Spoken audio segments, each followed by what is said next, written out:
ask you something. Why does BAS always seem to arrive at the worst possible time? You know the feeling, the quarter's flown by, you've been busy running the business, looking after customers, keeping everything moving, and then suddenly your BAS is due. You look at the amount owing and think, how did it get that high? Now the interesting thing is this, BAS itself isn't actually the problem.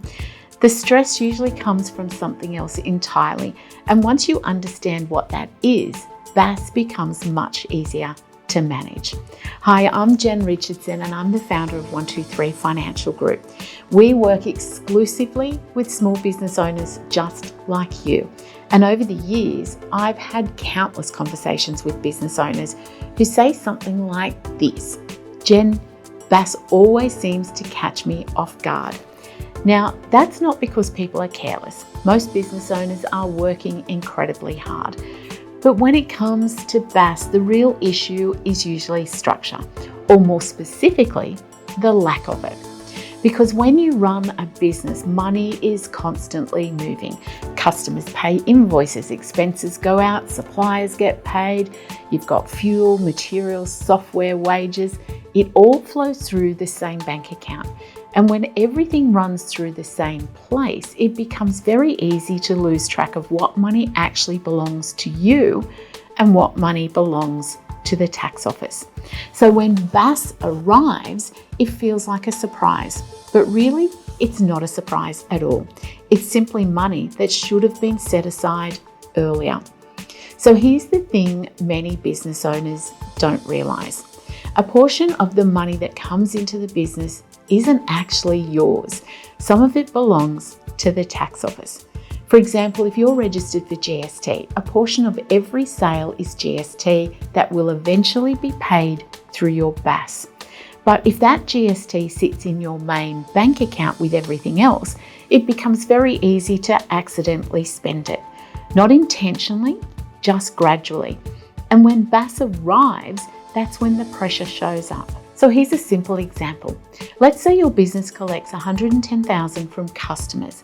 Included in that amount is $10,000 of GST.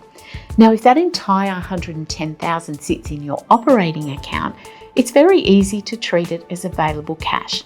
Expenses get paid, suppliers get paid, costs creep up, and before long, the $10,000 that belong to the ATO has quietly disappeared into the day-to-day running of the business.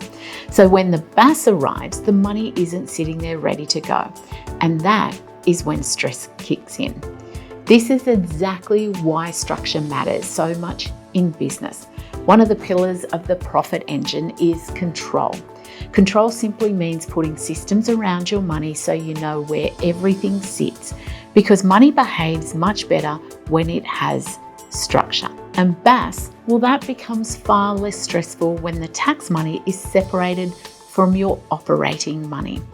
One very simple habit that can make a huge difference is setting aside tax and GST as the money comes in.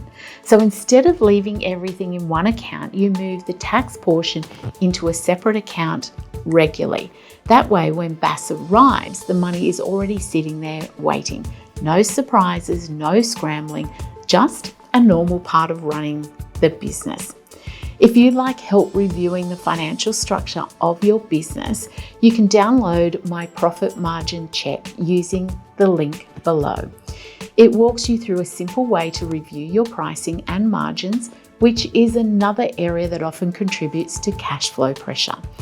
Sometimes when margins improve, managing things like BAS, well, it just becomes much easier. And if you go through that guide and realize you'd like some help getting more control over your numbers, you're welcome to book a clarity call with me at 123 Financial Group. You will find the link in the description below. We can walk through your situation and identify what changes might make the biggest difference for your business. So just a quick note before we finish today's video is general information only, and it doesn't take into account your personal circumstances. You should always get advice specific to your situation before making any financial decisions. And of course, if you found this video helpful, give it a like so other business owners can find it. And subscribe, because in the next video, we're going to talk about something that surprises many business owners: why some businesses close even when they're profitable. Once you understand how that happens, you start looking at your business very differently. And remember, your business should support your life, not consume it. So I'll see you in the next video.